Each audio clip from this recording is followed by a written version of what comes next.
Cerita Sugimin, pengangkat jasad jenderal dari sumur lubang buaya.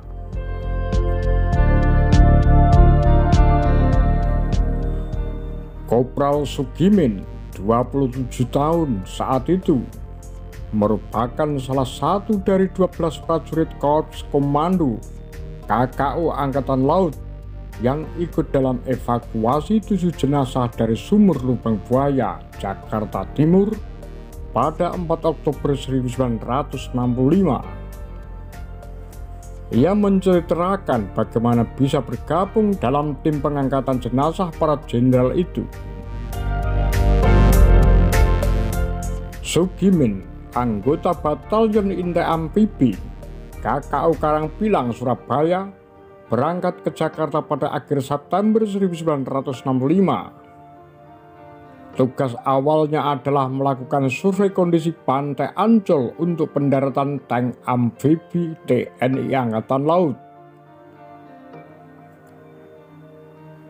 Tugas survei kondisi pantai itu sebagai persiapan upacara peringatan Hari TNI pada 5 Oktober 1965. Mereka mensurvei kondisi pantai, tingkat kelayakan untuk manuver tank-tank amfibi.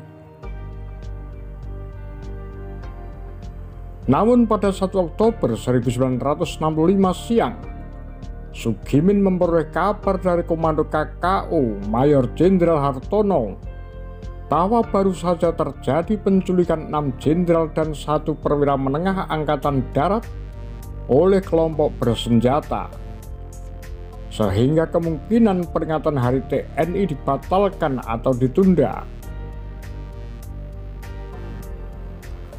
Tim survei beranggotakan sebanyak 25 orang ditarik ke markas di daerah Mampang Perapatan. Pada 3 Oktober petang, seorang Intel Kostrad mendatangi markas tersebut. Tak lama berselang, Sugimin diperintah atasannya agar bersiap-siap berangkat ke lubang buaya dengan membawa tabung oksigen dan kompresor. Sugimin diberitahu bahwa kedatangan Intel Kostrad itu untuk meminta bantuan KKO mengevakuasi jenazah korban penculikan yang telah ditemukan di lubang buaya.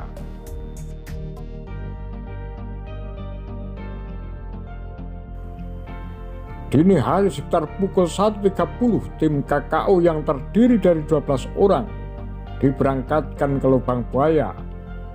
Mereka ialah Winarto, M. Sutarto, Sumarno, Dr. Gigi, Ko Chio Leong, dokter tentara, Saparimin, J. Kandau, A. Sudarjo, Hartono, Samuri, I. Subekti, Baharudin, dan Sugimin. Menurut Sugimin, karena belum tahu lokasi persisnya, mereka menuju Pangkalan Udara Halim Perdana Kusuma untuk bertanya kepada perwira jaga. Namun kata dia, perwira jaga itu juga tidak tahu tempatnya. Akhirnya, mereka bertemu seorang polisi sekitar Halim. Dialah yang menunjukkan jalan ke lubang buaya. Menembus gelap, Sugimin dan kawan-kawan menuju lubang buaya yang berjarak sekitar 3 km dari Halim. Namun ternyata lokasi sudah dijaga ketat oleh pasukan resimen para komando Angkatan Darat (RPKAD).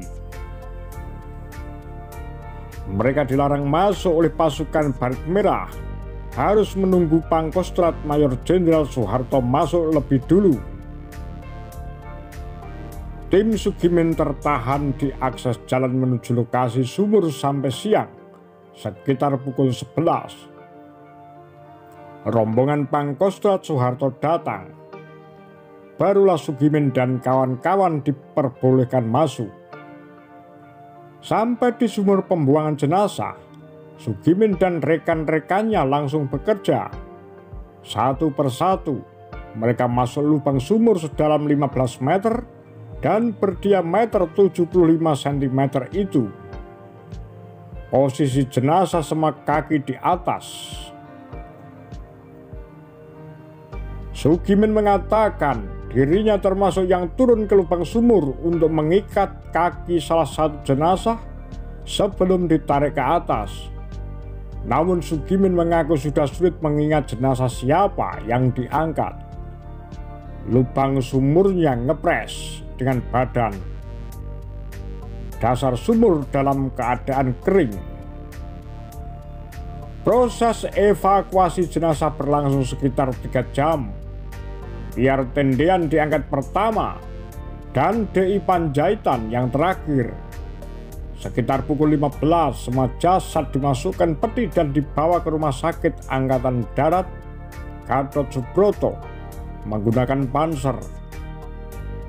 Mereka ialah Ahmad Yani, Suprapto, Haryono, S. Parman, DI Panjaitan, Sutoyo Seswo Miharjo, dan Pier Tendean. Seluruh jenazah utuh, tidak ada yang matanya dicungkil atau kemaluannya dipotong.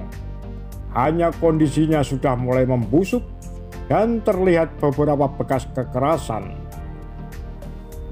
Setelah proses evakuasi selesai, kata Sugimin, Soeharto sempat memotret dia dan rekan-rekannya menggunakan kamera Polaroid.